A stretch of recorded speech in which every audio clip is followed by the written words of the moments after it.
Bien-aimés dans le Seigneur, nous sommes rassemblés encore ce soir, en ce mercredi, dans notre temps de prions la parole de Dieu, où nous venons rencontrer le Seigneur. Alors je t'invite, mon frère, ma sœur, à te disposer à cette rencontre avec le Seigneur, cette rencontre personnelle et intime avec le Seigneur, où le Seigneur veut me parler, où le Seigneur Jésus veut te parler. En communion avec le Saint-Esprit, nous sommes rassemblés au nom du Père et du Fils et du Saint-Esprit. Amen. Que la paix de notre Seigneur soit avec chacun d'entre nous. Nous voulons encore bénir le nom du Seigneur qui nous accorde cette grâce d'être là. Alors nous rendons grâce à Dieu pour le souffle de vie, pour la force encore renouvelée, pour ses bontés sans cesse accordées, sa faveur dans nos vies, pour sa grâce. Le Seigneur nous dit, ma grâce te suffit. Alors encore ce soir, sa grâce nous suffit. Si nous sommes là dans notre temps encore, c'est parce que la grâce de Dieu nous suffit. Malgré nos manquements, malgré nos difficultés, malgré nos préoccupations, la grâce de Dieu nous suffit. Alors j'aimerais que tu rendes grâce à Dieu. Loue le Seigneur ton Dieu. Bénis le Seigneur Jésus de là où tu es. Parce qu'il a encore agi dans ta vie. Si tu es là, présent et vivant, c'est parce que le Seigneur t'a accordé cette grâce. Il y a des personnes qui n'ont pas pu être là. Il y a des personnes qui ont quitté ce monde. Alors rendons grâce à Dieu pour le souffle de vie. Seigneur Dieu Tout-Puissant, que ton nom soit élevé. Alors ne te laisse pas enfermer par ce souci de la vie. Le Seigneur nous dit dans sa parole que tout concourt au bien de celui qui aime Dieu. Alors cette souffrance concourt à ton bien. Ce manque d'aujourd'hui concourt à ton bien. Cette solitude concourt à ton bien. Cette maladie concourt à ton bien. Cette difficulté concourt à ton bien. Alors je t'invite à lever tes yeux vers le Seigneur, à garder tes yeux fixés vers le Seigneur, sur la croix de Jésus, lui qui a déjà tout accompli pour nous. Alors nous voulons bénir le nom du Seigneur ce soir encore, élever son Saint-Nom, l'adorer, magnifier son nom, parce qu'il est bon, il est grand, il est au-dessus de toutes choses. Alors nous voulons demander à toute situation de fléchir maintenant les genoux. Alors parle à ta situation, parle à cette difficulté, parle à ta préoccupation. Maintenant que Jésus s'invite dans nos vies, maintenant que Jésus s'invite ce soir, alors que ta situation fléchisse maintenant. Alors ordonne, regarde cette situation, parle à cette situation, demande maintenant de fléchir les genoux. Toi maladie, fléchis les genoux devant Jésus. Maintenant présent ce lieu. Toi difficulté, toi manque d'argent, fléchis les genoux. Toi manque d'enfants, fléchis les genoux. Toi célibat chronique, fléchis les genoux maintenant. Toi stérilité, fléchis les genoux. Toi persécution, fléchis les genoux. Toi esprit d'impudicité, fléchis maintenant les genoux devant le roi des rois. Parce que Jésus fait maintenant son entrée dans nos vies, bien-aimés dans le Seigneur. Le Seigneur Jésus s'invite. Le Seigneur Jésus frappe à notre porte. Alors il attend que nous ouvrons. Et avec joie ce soir, dans notre temps de prions la parole de Dieu, nous ouvrons nos portes au Seigneur, lui qui règne maintenant. Alors que Jésus soit glorifié encore ce soir, que Jésus soit glorifié. Alors bien-aimés dans le Seigneur, nous sommes rassemblés encore ce soir pour entendre Jésus nous parler, pour entendre Jésus nous enseigner, pour entendre Jésus nous partager encore ses enseignements, parce que nous avons besoin d'être transformés par sa parole. Nous avons besoin de nous laisser conduire par Jésus, parce que sa parole est une lampe à nos pieds. Nous avons besoin de cette parole de Dieu pour marcher sur le bon chemin, le chemin que le Seigneur a bien voulu pour nous. Nous voulons simplement accomplir ces bonnes œuvres que le Père lui-même avait déjà préparées d'avance pour nous. Alors il nous invite à suivre simplement ses pas, à suivre simplement ce chemin, à suivre simplement ce chemin. Alors bénissons le nom du Seigneur. Que le Saint-Esprit dispose chacun de nous à recevoir cette parole qui est vie et esprit ce soir. Que cette parole apporte la vie en nous. Que cette parole soit une nourriture pour nous. Qu'elle puisse nous permettre de grandir spirituellement et dépasser cet état d'enfant. Alors rendons grâce à Dieu. Et ce soir, nous poursuivons l'enseignement de Jésus. Et aujourd'hui, le Seigneur nous fait cette grâce de nous parler des faux prophètes ou encore des faux serviteurs, ou on peut élargir des ministres de Dieu. Mais la parole, le terme que la parole utilise, c'est les faux prophètes. Et l'enseignement de ce soir est tiré dans Matthieu au chapitre 7, du verset 15 au verset 19. Matthieu chapitre 7, du verset 15 au verset 19. Je proclame la parole de Dieu. Méfiez-vous des faux prophètes qui viennent à vous déguisés en brebis, alors qu'au-dedans, ce sont des loups voraces. C'est à leurs fruits que vous les reconnaîtrez. Va-t-on cueillir du raisin sur des épines ou des figues sur des charbons? C'est ainsi que tout arbre bon donne de beaux fruits, et que l'arbre qui pourrit donne des fruits mauvais. Un arbre bon ne peut pas donner des fruits mauvais, ni un arbre qui pourrit donner de beaux fruits. Tout arbre qui ne donne pas de beaux fruits est coupé et jeté au feu. Tout arbre qui ne donne pas de beaux fruits est coupé et jeté au feu. Donc, c'est à leurs fruits que vous les reconnaîtrez. Parole du Seigneur.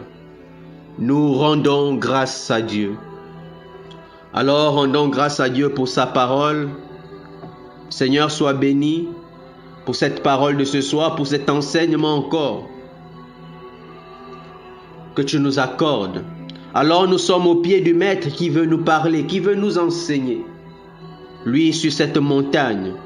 Alors ouvrons les oreilles de notre cœur, les oreilles de notre corps, que nous puissions accueillir cette parole et que cette parole en nous porte du fruit et que ce fruit demeure. Alors bien-aimés dans le Seigneur nous parle aujourd'hui des faux prophètes. Il nous dit, méfiez-vous. Méfiez-vous. Ainsi commence la parole de ce soir, l'enseignement de ce soir. Le Seigneur nous invite déjà à la méfiance. À la méfiance. À être en alerte. À garder les yeux grands ouverts. À garder notre raisonnement grand ouvert. Il nous invite au discernement maintenant. Le Seigneur dit, méfiez-vous. Il dit, méfiez-vous des faux prophètes. Des faux prophètes, des faux serviteurs de Dieu, des faux ministres de Dieu, des faux prêtres, des faux pasteurs, des faux bergers. Toutes ces personnes qui s'invitent chez nous comme des serviteurs de Dieu. Alors le Seigneur nous invite à la méfiance. Et on saura maintenant pourquoi le Seigneur nous invite maintenant à la méfiance. Le Seigneur nous dit, méfiez-vous des faux prophètes qui viennent à vous déguiser en brebis. Alors il nous parle de ces faux prophètes, de ces faux serviteurs de Dieu, de ces faux ministres de Dieu. Ces personnes qui viennent au nom de Dieu. Il nous invite à cette méfiance. Parce qu'il nous dit qu'ils viennent de déguiser comme des brebis. Alors de l'extérieur, ils ont cette apparence de brebis, de personnes parfaites, des personnes sans défaut, des personnes inoffensives. Alors le Seigneur nous invite à la méfiance. Parce que de l'extérieur, on ne peut pas douter. On ne peut que croire. Parce qu'on nous dit, la parole nous dit qu'ils sont déguisés en brebis.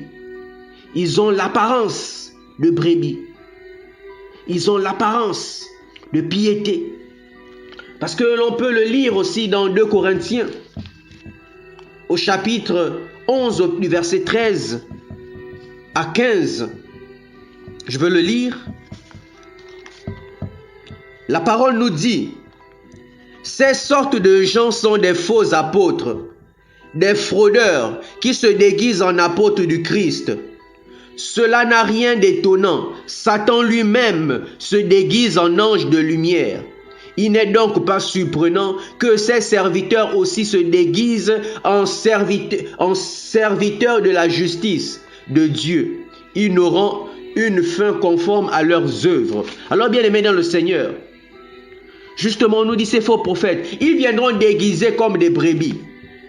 Et la parole nous dit que même Satan se déguise en ange de lumière. Combien de fois ces serviteurs, eux aussi se déguisent. Ils sont des menteurs, bien aimés dans le Seigneur. De l'extérieur, ils ont cette belle apparence. Parce que comme le diable se déguise en ange de lumière, si tu vois de l'extérieur, tu vas te dire que c'est vraiment un ange, que c'est un envoyé de Dieu. Ils n'ont que l'apparence. Ils n'ont que l'apparence. On nous dit que ce sont des faux prophètes. Ils se déguisent en apôtres du Christ. Ils se déguisent en apôtres du Christ. Ce sont des fraudeurs, nous rappelle la parole de Dieu. Alors bien aimé dans le Seigneur, alors active le discernement, active la méfiance. Parce que si tu regardes simplement de l'extérieur, tu ne pourras pas discerner. Tu ne sauras pas si réellement ce sont des serviteurs de Dieu ou pas.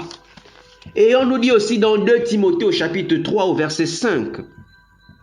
2 Timothée au chapitre 3 au verset 5. L'on nous dit, ils auront des apparences de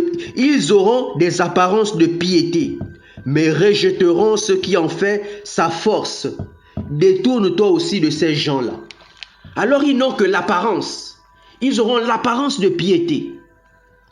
Ils n'auront que l'apparence de piété. Mais en rejetant ce qui en fait la force. Ce qui en fait la force, c'est le Christ Jésus. Ils rejettent la lumière du Christ. Ils rejettent Jésus. Mais ils n'ont que l'apparence, bien aimé dans le Seigneur. Simplement l'apparence. C'est cette apparence qu'ils viennent te vendre. Alors ils se déguisent, ils se maquillent pour te convaincre, pour te séduire, pour entrer dans ta vie et te détourner du chemin, te détourner de Christ. Parce que eux-mêmes, ils ont désormais que l'apparence de piété, mais en reniant ce qui en fait la force. Alors le Seigneur nous invite à nous détourner de ces gens-là. Parce que ces faux prophètes, non seulement de l'extérieur, on peut croire. Ce n'est pas facile. Voilà pourquoi on nous invite à la méfiance. On nous invite aussi au discernement. Et alors, on braque aussi notre regard sur l'intérieur. Ne pas se limiter à l'extérieur, bien aimé dans le Seigneur. Maintenant, aller dans l'intérieur. Et la parole nous dit, alors qu'au-dedans, ce sont des loups voraces. De l'intérieur, de l'extérieur, bien aimé dans le Seigneur, ils sont déguisés en brebis. Leur apparence est de piété. Ils ont l'apparence de la douceur, l'apparence de l'innocence, l'apparence de bons bergers, des apôtres, des serviteurs de Dieu. Ils sont comme des anges de lumière, de l'extérieur. Alors on nous invite à ne pas simplement rester à cette apparence. Et on nous dit que de l'intérieur, ce sont des loups voraces, bien-aimés dans le Seigneur. Alors, de l'intérieur, c'est là où on sort de leurs intentions. On sort de leur intérêt. On remarque qu'ils sont des trompeurs, qu'ils sont des menteurs, bien-aimés dans le Seigneur. Qu'ils sont des menteurs. Ils ne sont là que pour les intérêts. Ils sont là que pour leurs intérêts. Non pas pour les intérêts du Seigneur. Non pas pour vos intérêts. Non pas pour vos âmes. Ils sont là pour vous séduire simplement. Et après vous abandonner. Alors, bien-aimés dans le Seigneur, la parole, l'enseignement de Jésus ce soir est clair. Il nous invite vraiment au discernement, à la méfiance. Parce qu'aujourd'hui, on peut le remarquer. Beaucoup de gens s'élèvent, se disent, je suis serviteur de Dieu. En apparence, on va croire. Mais lorsqu'on creuse, bien aimé dans le Seigneur, on se rend bien compte. On se rend compte que c'est véritablement de loups voraces. On se rend compte de leurs véritables intentions. On se rend compte de leur intérêt. Que leur intérêt est ailleurs, non pas pour nos âmes, mais pour eux-mêmes, bien-aimés dans le Seigneur. Ils sont là pour leurs propres intérêts. Alors le Seigneur nous invite vraiment à la méfiance. Le Seigneur nous invite à la méfiance, bien-aimés dans le Seigneur. Et la parole poursuit en disant ceci. Alors comment reconnaître ces faux prophètes? Parce que d'apparence, on ne peut pas les reconnaître. Parce qu'aussi de l'intérieur, ce n'est pas facile. Voilà pourquoi il faut être aussi à côté d'eux. Il faut vraiment passer du temps. Et la parole nous dit ceci. C'est à leurs fruits que vous les reconnaîtrez. C'est à leurs fruits que vous les reconnaîtrez. Alors comme des arbres, le Seigneur prend cette image des arbres. Va-t-on cueillir du raisin sur des épines ou des figues sur des charbons? C'est ainsi que tout arbre bon donne de beaux fruits, que tout arbre qui pourrit donne des fruits mauvais. Alors lorsqu'on a un bon arbre, il ne peut que produire de bons fruits. C'est l'image que le Seigneur utilise. Un arbre qui pourrit ne peut pas produire de bons fruits, bien aimés dans le Seigneur. Un arbre pourri ne peut pas produire de bons fruits. Il n'y a un bon arbre qui peut produire de beaux fruits et de bons fruits. Voilà pourquoi le Seigneur nous dit, nous allons les reconnaître par rapport à leurs fruits, par rapport à leurs œuvres, bien aimés dans le Seigneur, par rapport aussi à leur comportement, par rapport à leur manière de faire, par rapport à leurs œuvres. Les fruits ici ne font référence qu'aux œuvres, par rapport à ce qu'ils font. Bien sûr, il y a ce qui sera observable, mais il y a aussi ce qui sera à l'intérieur, dont il faut parfois aussi prendre le temps. Discerner, c'est vraiment regarder avec attention, c'est prendre aussi son temps. Alors le Seigneur nous dit, tout arbre qui ne donne pas de beaux fruits est coupé et jeté au feu. Donc c'est à leurs fruits que vous les reconnaîtrez. Alors ces mauvais arbres, qui sont parfois des mauvais prophètes, des mauvais serviteurs de Dieu, alors ceux-là, on les coupera et on les jettera au feu. Donc c'est par leurs fruits, leurs bons fruits et leurs beaux fruits qu'on va les reconnaître, bien aimés dans le Seigneur. Et parfois ces fruits, on peut le voir dans Galates. C'est dans Galates au chapitre 5, du verset 22 au verset 23, où on nous parle des fruits de l'esprit. C'est par rapport aussi à ces fruits qu'on peut les reconnaître, bien aimés dans le Seigneur. Et on connaît un peu les fruits de l'esprit. C'est l'amour, la joie, la paix, la patience, la bonté, la bienveillance, la fidélité, la douceur, la maîtrise de soi. Est-ce qu'ils ont toutes ces choses? Lorsqu'on est enfant de Dieu, serviteur de Dieu, on fait vraiment l'effort d'être bienveillant, d'être doux, d'avoir une maîtrise de soi, de dominer ses pulsions, d'être patient, de manifester la joie, d'être rempli d'amour, bien aimé dans le Seigneur, d'être un instrument de paix. Mais quelqu'un qui est toujours querelleur, est-ce que celui-là porte du bon fruit? Alors voilà les fruits qu'on peut reconnaître, c'est quelques exemples. Voilà ceux qui peuvent être appelés des bons serviteurs de Dieu. Mais il y a aussi ceux qui produisent des mauvais fruits.